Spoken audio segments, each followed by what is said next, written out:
The sun hung low in the sky, a dull orange ball of fire casting long shadows across the small Texas town of Cedar Ridge.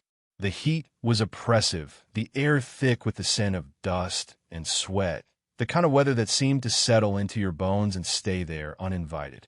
Cedar Ridge wasn't much more than a collection of weather-beaten buildings, a saloon, a bank, a couple of shops, and a handful of folks who thought they could carve out a life from the land. But today, something darker than the Texas sun had descended on the square. Silas Ward stood leaning against the post of the general store, his hand wrapped tightly around the rough wood as he watched the scene unfold before him. His body was stiff with the years of war he'd left behind, the war that had taken his leg and his peace of mind. He had returned to Cedar Ridge hoping for a simple life, tending to the land his family had once owned, looking for solace in the quiet. But solace, like peace, was something that the Old West didn't offer easily. The girl stood at the center of the square, her face streaked with tears, her eyes downcast. Her auburn hair caught the light of the morning sun, but there was nothing beautiful about the way she stood there. She was being sold, not for gold or silver, but for land. A transaction that should have been unthinkable in a country built on the idea of freedom. But here it was, unfolding in the heart of the town. Mayor Cornelius Briggs stood beside her, his hands slick with sweat as he addressed the crowd. His voice carried over the murmurs of the townspeople, booming across the square like the voice of a man used to getting his way. "The girl's name is Ruby Callahan," Mayor Briggs announced, his voice all too confident. "And she comes with a dowry that will make any man rich. 300 acres of prime cattle land, left to her by her deceased father. All she needs is a husband willing to take on the responsibility." The crowd shifted uncomfortably, but none of them spoke. In a town like Cedar Ridge, silence was more valuable than truth. Silas could see it in their eyes, the greed, the desire for power, and the acceptance that this was just another part of the world they lived in. Ruby didn't look like a prize to be won. She didn't look like someone who belonged on an auction block. Her shoulders were slumped, her eyes were red from crying, and the courage that had once burned inside her had been snuffed out long ago. The men who stood watching, eyes flicking between her and the land she represented, were nothing but vultures. And then there was Horace Blackwood, the man whose empire stretched as far as the eye could see, built on the backs of the people who worked for him and the land he acquired by any means necessary. His reputation for cruelty was legendary. He didn't care about Ruby's fate. All he saw were acres of land, acres that would make him richer and more powerful. His fat fingers twitched as he watched the proceedings, eyes not on Ruby's face, but on the land that would soon be his. Silas felt his stomach churn. He had seen enough horror during the war to last him a lifetime. But this was different. This wasn't a battle fought on a far-off field. This was happening in his own town, to a girl who could have been his sister. And for the first time since he'd returned, he felt the urge to do something about it, to fight for someone who couldn't fight for herself. His hand rested on the grip of his revolver, the cold metal a reminder of the man he had once been, the soldier who had fought for justice, no matter the cost. But as he stood there, watching Ruby's tears fall like rain, he realized that the cost of this fight might be higher than he was willing to pay. "You're causing a disturbance, Ward," Mayor Briggs said, his voice cutting through Silas's thoughts. He stepped forward, trying to regain control of the situation, but Silas wasn't paying attention to him anymore. Silas's eyes were fixed on Ruby. She looked up at him then, her green eyes filled with a mixture of fear and something else, something he couldn't place. It was the kind of look that reminded him of the things he'd seen in the war, the look of someone who had been through too much and had nothing left to lose. "Mr. Ward," Ruby's voice trembled, but there was steel behind it. "Please don't. You don't have to do this." But Silas wasn't sure he could turn away. He had fought in a war that had promised freedom and equality, only to return home and find his town enslaved by greed and power. He had fought to protect people from tyranny, but now he was standing face to face with it, and it was wearing the guise of a man in a dusty suit, ready to claim his prize.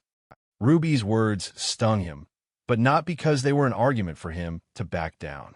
They stung because they were a plea for him to step forward, for him to be the one who stood up, the one who didn't turn away. She was waiting for him to be the hero she needed, but Silas wasn't sure he could play that role. "You don't know me, Ruby," Silas said quietly, his voice rough with the weight of his years. "But I can't stand by and watch this happen. Not here. Not now." Before he could say another word, a hand fell on his shoulder, and he turned to see Sheriff Martinez stepping up beside him. The sheriff's face was grim, his eyes filled with conflict. "I'm sorry, Ward," Martinez said, his voice low, "but this is above my pay grade. I've got a job to do, and so do you." Silas looked at him, the pain in his eyes clear. The sheriff was a good man, but he was trapped in a town that had been ruled by fear for too long. The same fear that kept the townspeople silent. The same fear that had kept them from standing up against men like Blackwood. "I won't let this go," Silas muttered, his eyes turning back to Ruby. And then, without thinking, Silas moved forward, pushing past the sheriff and stepping into the center of the square, right between Ruby and Horace Blackwood.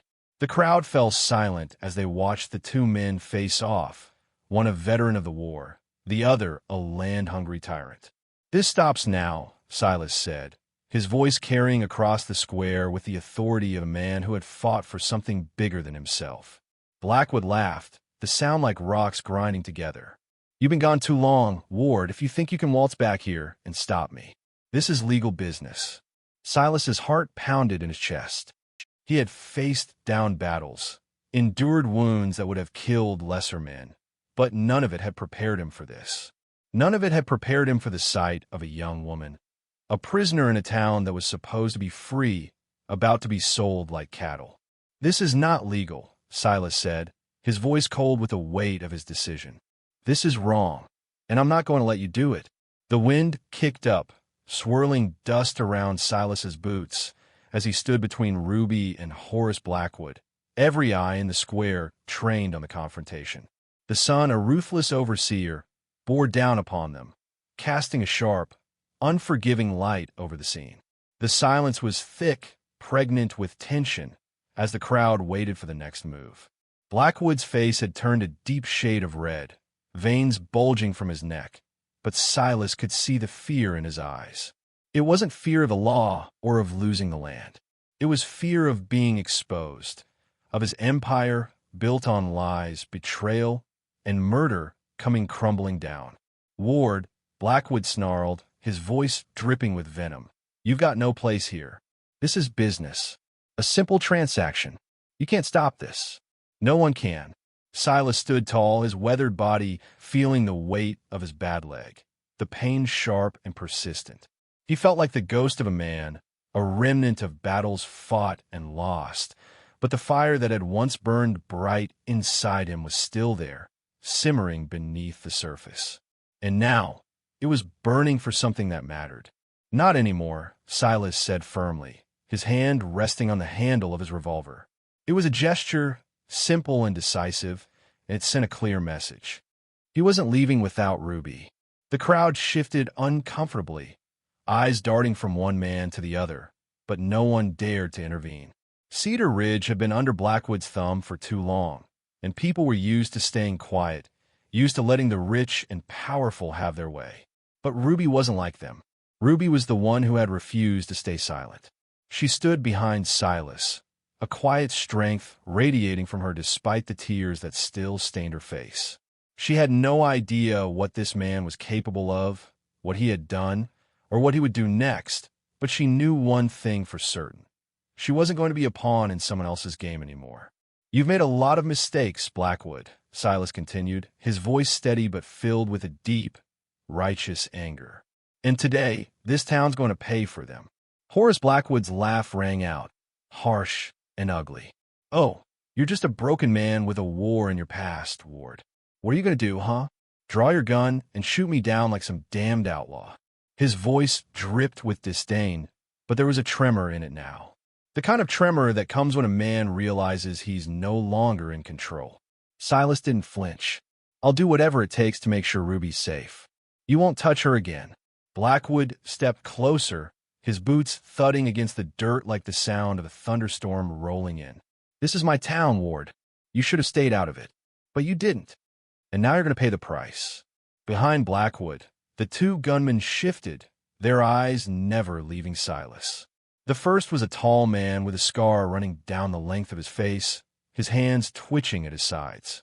The second was shorter, stockier, with a broad chest and a thick mustache that barely covered his sneer. They were killers, men who'd been hired to intimidate, to make sure things went according to Blackwood's plan. But even they could sense the change in the air, the shift in power that had suddenly made Silas a formidable force. Silas could feel the sweat trickling down his back, the heat of the day pressing against him, but his mind was clear. He'd been through far worse than this, far more dangerous situations, and yet something about this moment, felt different. The air was heavy, thick with the weight of injustice that had gone unchallenged for far too long. Ruby's hand on his arm caught him off guard, her grip surprisingly strong. "Mr. Ward," she whispered, her voice barely audible over the rising murmurs of the crowd. "You can't do this. You'll get yourself killed." Silas didn't look at her, his eyes locked on Blackwood. "No," he said quietly. "I'm not getting killed today, but you're not going to die either." Not at his hands. For a moment, it seemed as if Ruby was going to argue again, but then she saw it in Silas's eyes. The same determination that had carried him through the horrors of war, the same fire that had kept him alive when others had fallen. She took a deep breath and let go of his arm, stepping back to give him space. The sheriff, Martinez, finally made his move. He stepped forward cautiously, his eyes shifting between the two men, his hand hovering near his own gun.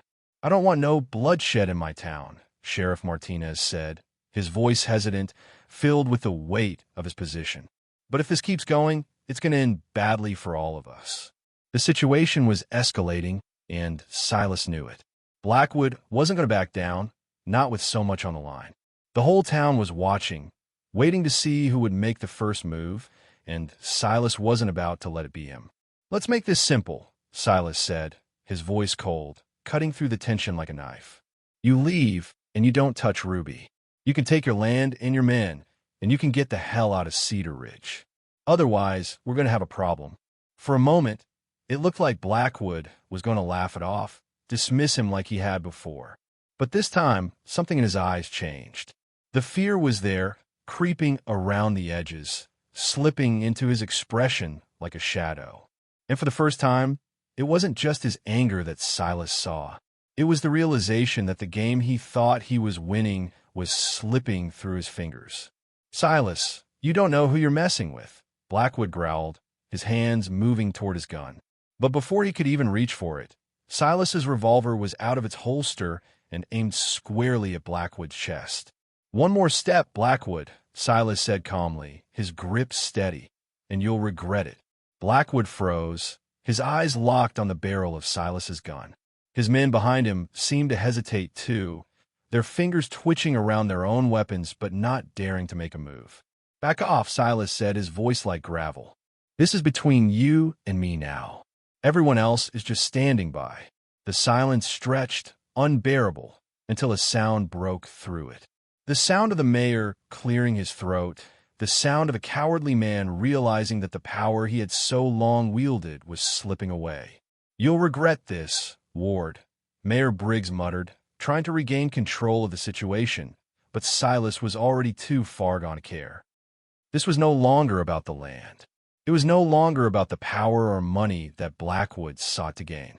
This was about justice, and Silas wasn't going to let Ruby's life be sold like cattle, like some piece of property.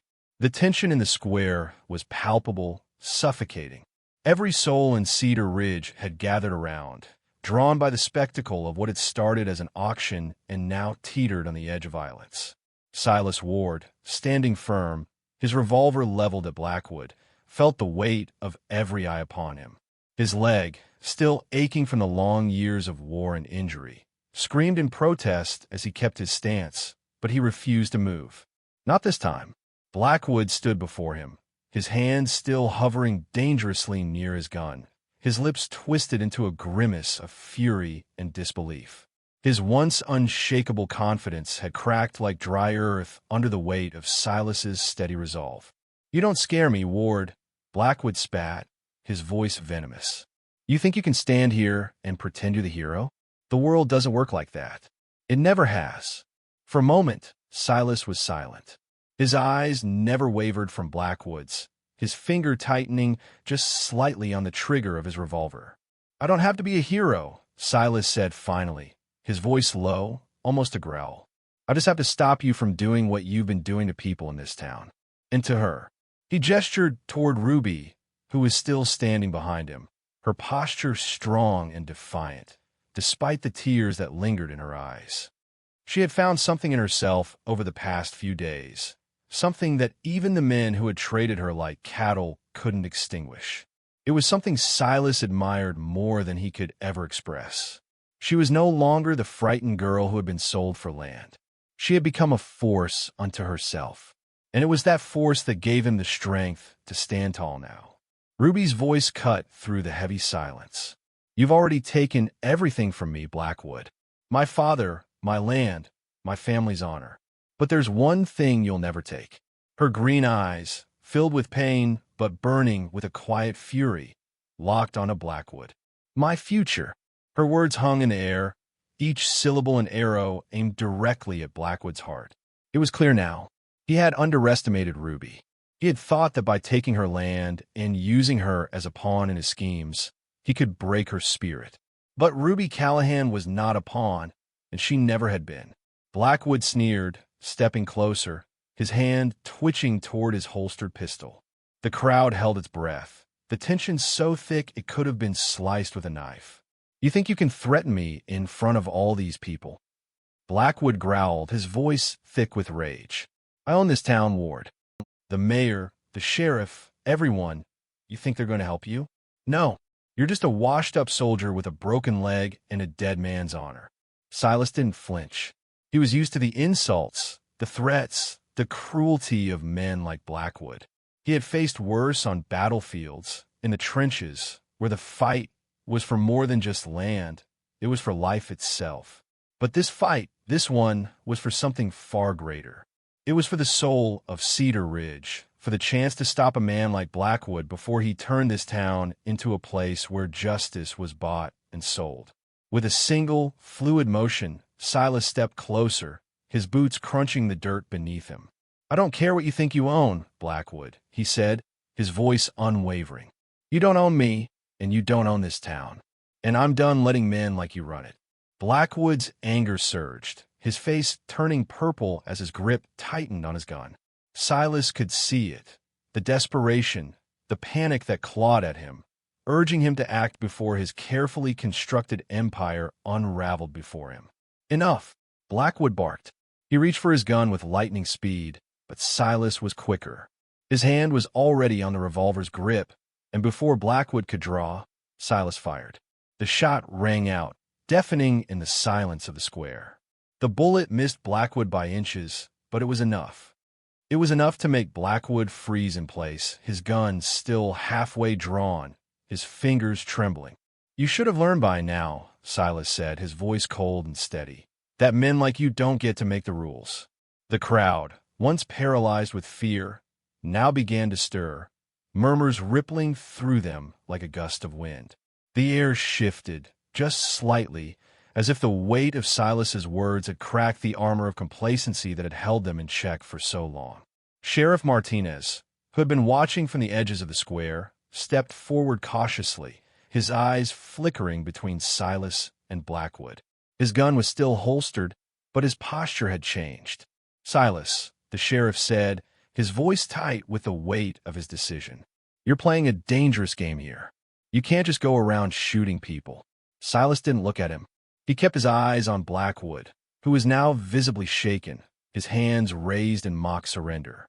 "Step aside, Martinez," Silas said, his voice low but carrying an authority that left no room for argument. "This is bigger than just me and him."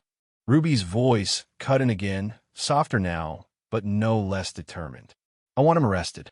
I want him to pay for what he's done to my father, and to all the people he's hurt." Mayor Briggs, who had been watching the exchange nervously, took a step forward, his face pale. He tried to regain control of the situation, his voice weak. "This is not how this should be handled, Ward. You're making a scene. You're making this worse for everyone." Silas's eyes never left Blackwood's face. "No, Briggs," he said firmly. "What's worse is letting men like him get away with murder. And you've been letting him do it for years." Blackwood's face contorted in rage, his eyes wild. He lunged at Silas, but before he could reach him, Sheriff Martinez was on him, his gun drawn and aimed squarely at Blackwood's chest. "Don't move, Blackwood," Martinez ordered, his voice steady now, his allegiance clear. The crowd gasped, and for a moment, everything stood still. The balance of power had shifted. Blackwood, once the untouchable figurehead of Cedar Ridge, was now at the mercy of the people he had oppressed for so long. "I'll take him from here," Sheriff Martinez said, his voice firm as he handcuffed Blackwood. "You've done your part, Silas." Silas nodded once, his eyes lingering on Blackwood's face, watching as the man was led away, defeated and humiliated. He knew the battle wasn't over, not yet, but it was a start. As Blackwood was dragged away, Ruby stepped forward, her eyes meeting Silas's with gratitude, but also something more, respect. "You saved me," Ruby said, her voice soft but filled with sincerity. Silas looked at her, the weight of the moment settling on him. "I didn't save you. You saved yourself. I just gave you the chance to do it." Ruby smiled, the first real smile Silas had seen on her since this whole ordeal had started. It was a smile of someone who had found her strength, her voice, her place in the world. And Silas, for the first time in years, felt a flicker of something he hadn't thought he would ever feel again: hope. The sun had reached its zenith, burning down on Cedar Ridge with an intensity that matched the weight of the moment. The town square, once a place of silence and fear, now buzzed with the hum of conversation and a renewed sense of purpose. Justice had been served, at least for today, but Silas knew better than anyone. This was only the beginning. As Sheriff Martinez secured Blackwood in the back of the prison wagon, his mind wandered. He had been through hell and back, fought in the mud and the blood of battles that seemed to have no end. His leg, still aching from the war, was a constant reminder of the life he had left behind. But today, something had changed. His decision to stand up, to make a choice, had done more than save Ruby. It had begun to mend something deeper within Cedar Ridge. The people had witnessed something they hadn't thought possible: justice. But even as Silas stood there, watching the prisoners being taken away, a familiar feeling of unease began to stir in his chest. The world had changed, yes, but change didn't come easily. It never did. Ruby, standing beside him, was no longer the scared girl who had been auctioned like cattle. The fire in her eyes had only grown stronger. She wasn't just the victim anymore. She had become the voice for the oppressed, the person who had stood up and said enough. And Silas could see in her the kind of strength he hadn't seen in years. "You okay?" Ruby asked, her voice softer now. There was concern in her eyes, but Silas could also see the determination that had made her walk into the storm with her head held high. He nodded slowly, though the ache in his leg made him wince. "Yeah, just getting old, I guess." Ruby smiled faintly, her hand brushing against his arm in an unspoken gesture of solidarity. "Old or not, you did something today, and that matters more than anything." Silas didn't reply right away. Instead, he watched as Blackwood's wagon rolled out of town, bound for Austin, where the man would face trial for his crimes. It had taken years for the people of Cedar Ridge to see Blackwood for what he truly was: a murderer, a thief, and a man who had built his wealth on the backs of the innocent. But Silas knew the hard part was still to come. The town had witnessed justice today, yes, but the true reckoning would come when the truth about Blackwood's empire spread, when the men and women who had kept their heads down for so long would finally be forced to confront the reality of what had been happening right under their noses. The townspeople had seen what had happened to Ruby. They had witnessed the auction, the cruelty of men like Blackwood, and they had stood idly by. They had been afraid of what might happen if they spoke out, afraid of losing their homes, their land, their livelihoods. But fear could only control people for so long. Once the seed of defiance had been planted, once the courage to stand up had been sparked, there was no going back. Cedar Ridge had been changed forever. That evening, as the sun began to set over the dusty horizon, Silas found himself at the local saloon, nursing a whiskey and trying to calm the storm that had been raging in his mind all day. He'd expected things to settle quickly. He'd expected a quiet, peaceful resolution, maybe even a pat on the back from the townspeople. What he hadn't expected was the weight of leadership to fall upon him. The saloon was nearly empty, save for a few drunks at the bar and the ever-present eyes of the town's gossip. The air inside was thick with the scent of sweat and tobacco, and the old floorboards creaked underfoot as Silas walked toward the corner table. Ruby was there already, seated with a mug of tea in front of her, her posture still regal despite the day's events. She was stronger than anyone had given her credit for, and as Silas sat down across from her, he saw that the fire in her eyes hadn't dimmed. "Are you sure about this?" Silas asked, his voice quieter now. He'd seen enough of the world to know that a moment of victory often came with a price. Ruby took a slow sip of her tea, her gaze unwavering. "What's the point of justice if it doesn't last? I'm not going to let Blackwood's empire fall apart just because he's locked up for a while. I'm going to make sure this town remembers what happened. And I'm going to make sure the people who helped him get what they deserve." Silas sighed, leaning back in his chair as he rubbed his face. "I didn't mean that. I meant what happens next. You can't do this alone." Ruby didn't flinch. "I'm not alone anymore, Silas. You've already done more than enough. The rest of the town is starting to wake up. The people who stood by and did nothing, they're scared. They're afraid of what might happen when Blackwood's empire crumbles. But they're also starting to see what it looks like when someone finally stands up." The weight of her words settled on him like a heavy coat. Silas had seen courage in the war, but he had also seen what happened when people refused to take a stand. He had seen towns burn, families torn apart, and lives lost to corruption and greed. And he had never been able to save them. But Ruby? Ruby had the chance to make things right. She had the will, the strength, and the resources to bring about change. And for the first time in a long time, Silas wondered if maybe, just maybe, they were on the right side of history. The days that followed Blackwood's arrest were filled with tension. The town, still reeling from the truth that had come to light, began to fracture. There were those who rallied behind Ruby, who supported her fight for justice and redemption. And then there were those who, like the mayor and sheriff, continued to turn a blind eye, hoping that things would return to normal. But normal had never really existed in Cedar Ridge. Not for people like Ruby. Not for people like Silas. Ruby, with the help of the Texas Rangers and the documents her father had left behind, was beginning the long process of dismantling Blackwood's network. It wasn't just about bringing down one man. It was about exposing the rot that had spread through the town like a cancer.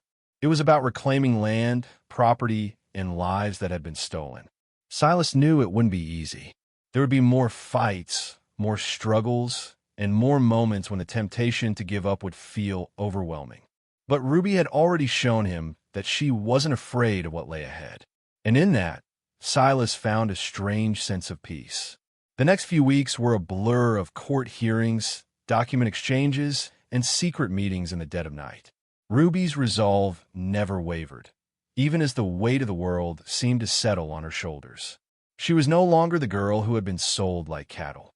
She had become something else, a force of nature, a symbol of hope and defiance in a town that had long since forgotten what it meant to stand up for what was right. As for Silas, he kept to himself for the most part, offering guidance when needed, his heart heavy with the knowledge that there would be more to come.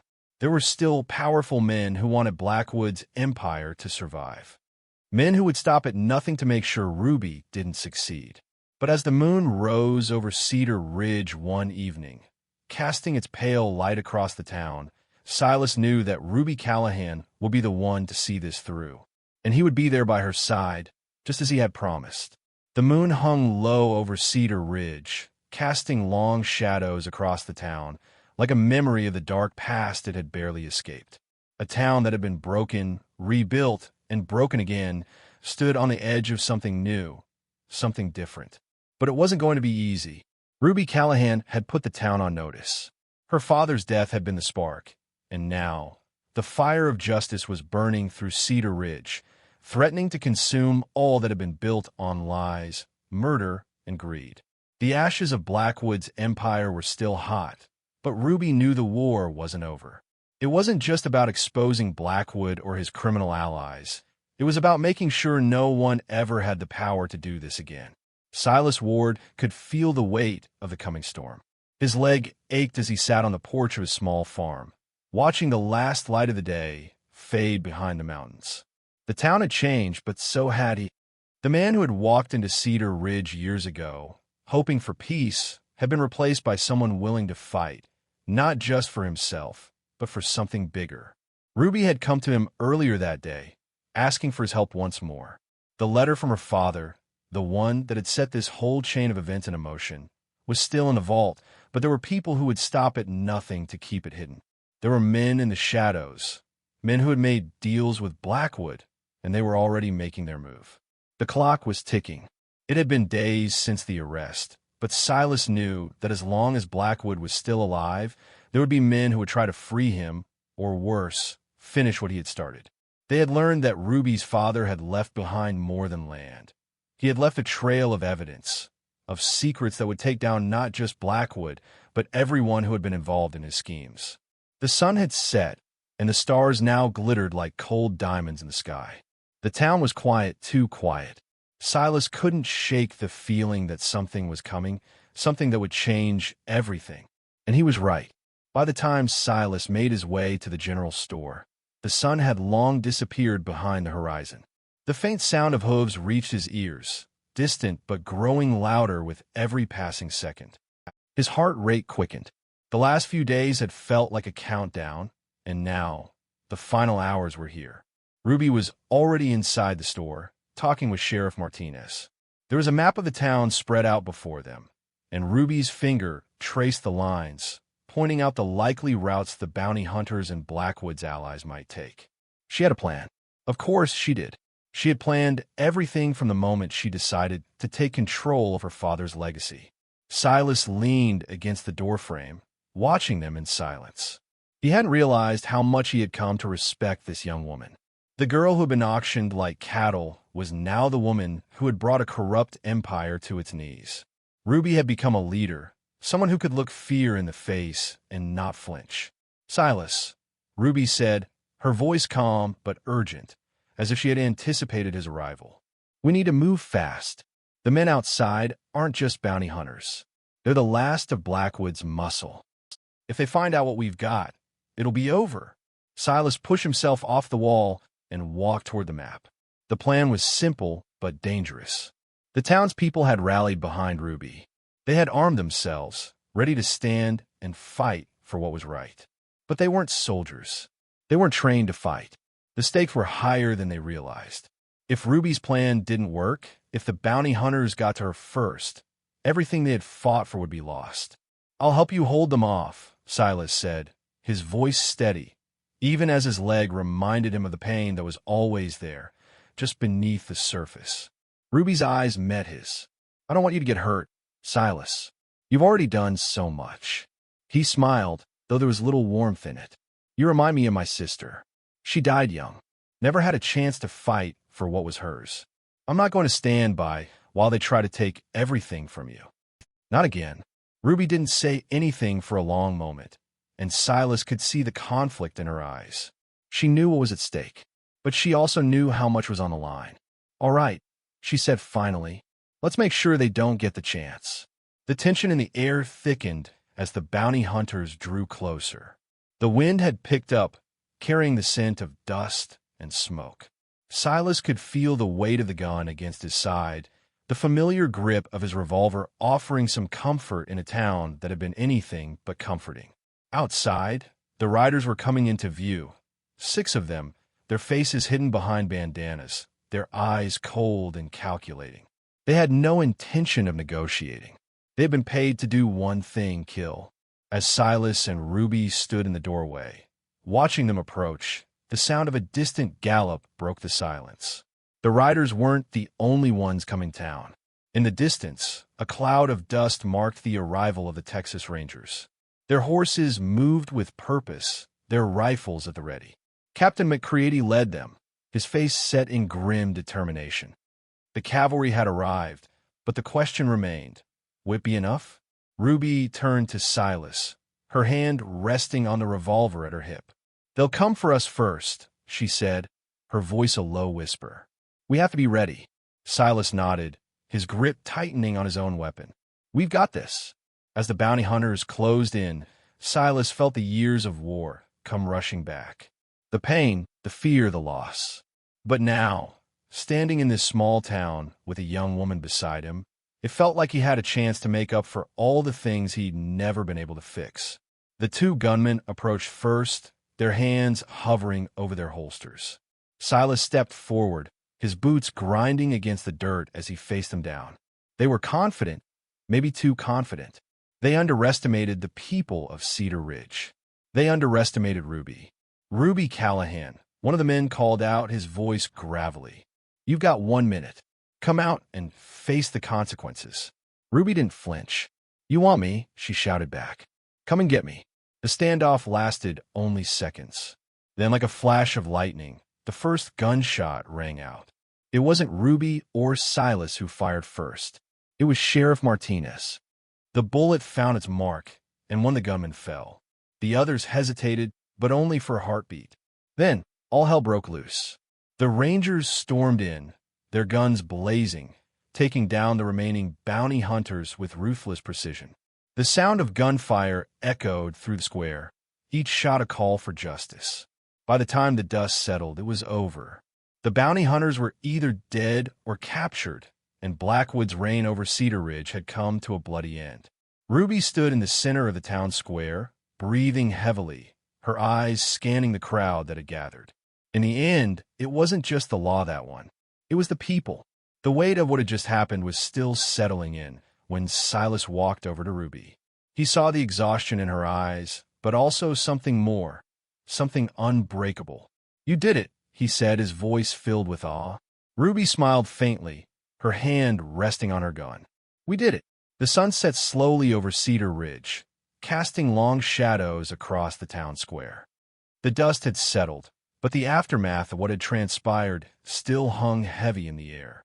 The final pieces of the puzzle had fallen into place. Justice had been served, but the journey was far from over. For Ruby Callahan, for Silas Ward, and for the people of Cedar Ridge, the battle had just begun. As Silas leaned against the railing of the general store, watching the last of the prison wagons roll down the dusty road, he couldn't help but feel a sense of quiet satisfaction. The fight had cost him more than he'd expected, his leg, his peace, and his sense of security. But in the end, it was worth it. He'd come back to Cedar Ridge looking for peace, but now he had found something far more valuable: justice. It wasn't just about taking down Blackwood or the corrupt town officials. It was about standing up, even when the odds were stacked against you, and doing the right thing. Ruby Callahan stood beside him, her green eyes searching the horizon. She had changed in ways that Silas couldn't even begin to put into words. The girl who had once been auctioned like cattle was now the woman who had brought down a criminal empire, who had reclaimed her father's legacy, and who had taken her future into her own hands. "Silas," she said quietly, her voice carrying the weight of everything she had endured. "You didn't have to do this for me." He shook his head. "I couldn't just watch. You remind me of someone I used to know, someone who didn't get a chance to fight for what was theirs." Ruby looked at him, her eyes soft but strong. "Thank you for everything." He nodded, his heart heavy with the realization that, in helping her, he had healed some of the wounds he had carried since the war. In the weeks that followed, life in Cedar Ridge began to change. The people who had once been silenced by fear now found their voices. They had seen what standing up for what was right could accomplish. The town, once controlled by the likes of Blackwood and Mayor Briggs, was now rebuilding brick by brick with honesty and justice at its core. Ruby had inherited her father's land, but it wasn't just land. It was a legacy, one that she had now made her own. She used the resources she inherited to fulfill her father's dream. establishing the school and orphanage that he had planned before his untimely death. It became a place of hope, of second chances, where children could grow up without fear, without the shadow of Blackwood's greed hanging over them. Thomas Callahan, Ruby's uncle, spent the rest of his life making amends for the terrible things he had done. He worked tirelessly to earn back the trust of his niece and the town. Slowly but surely, he became one of the most respected men in Cedar Ridge, doing honest business and making up for the years he had spent helping Blackwood. Sheriff Martinez, too, found a new sense of purpose. No longer was he a man torn between duty and conscience. With the truth exposed, he stood tall, knowing that he had played a part in making his town a better place. He also offered Silas a position in the sheriff's office, but Silas, content with the quiet life he had carved out for himself, politely declined. However, he knew that if the town ever needed him again, he wouldn't hesitate to answer the call. As for Silas, he returned to his small farm, a place of peace he had always longed for. His injured leg would never fully heal, but it was a small price to pay for the peace he had fought for. He wasn't a man of many words, but he found solace in the simplicity of his land, in the quiet moments of the evening when the only sounds were the wind and the distant call of a coyote. The final chapter of Cedar Ridge's struggle had been written. The fight against corruption, greed, and injustice had been won, but Silas knew that the real work was just beginning. Justice wasn't something that could be handed out in a single day or even a single year. It was a process, one that had to be nurtured, one that had to be protected. The community was healing, slowly but surely. The legacy of Blackwood's cruelty would be a stain on Cedar Ridge, but it would also serve as a reminder of what could be accomplished when people came together to fight for what was right. Ruby stood on the porch of the orphanage one evening, watching the children play in the yard. She had found her place in this world, just as Silas had found his. They had both fought for something bigger than themselves, and in the end, they had won. "We did it," Silas said, walking up beside her.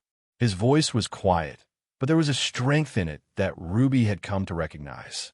Ruby smiled, her eyes still reflecting the weight of everything she had been through, but also the hope of what had been achieved. "Yes, we did." The moon was rising above Cedar Ridge, casting a soft glow over the town. The future, uncertain as it always is, seemed just a little bit brighter now. The town, and its people, had learned something valuable, that justice, once sought and fought for, would never be easily erased. And in that knowledge, Cedar Ridge had been reborn. This story of Cedar Ridge is one that echoes the timeless values of justice, redemption, and sacrifice. In the Old West, the frontier wasn't just a place of lawlessness. It was also a place where the human spirit could rise above the ashes of despair. Silas, Ruby, and the townspeople of Cedar Ridge showed that even in the face of overwhelming odds, standing up for what is right can change the course of history. It is a reminder that, no matter the cost, justice is worth fighting for, and sometimes the greatest battles are not fought with guns, but with the strength of character.